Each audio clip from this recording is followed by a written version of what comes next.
ఈ దురభిమాన పాపం ఏంటి అంటే ఇది తెలియక చేసేది కాదు. తెలియక చేశానని తప్పించుకోవడానికి ఏ అవకాశము లేదు. ఎందుకంటే ఇది తెలిసిన వాళ్ళు చేసే తప్పు మాత్రమే. తెలియని వాళ్ళు చేసే తప్పు దురభిమాన పాపం కాదు. తెలిసిన వాళ్ళు తెలిసి కావాలనే చేసే తప్పు ఇది. ఏదో పొరపాటున జరిగిందని చెప్పడానికి కూడా వీల్లేదు.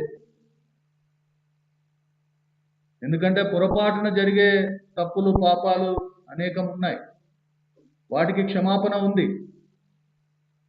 కానీ ఈ దురభిమాన పాపము పొరపాటున జరిగిందని చెప్పడానికి కూడా వీల్లేదు. అందుకనే వాక్యం దీని గురించి ఏం చెప్తుందంటే బుద్ధిపూర్వకంగా చేసే పాపము.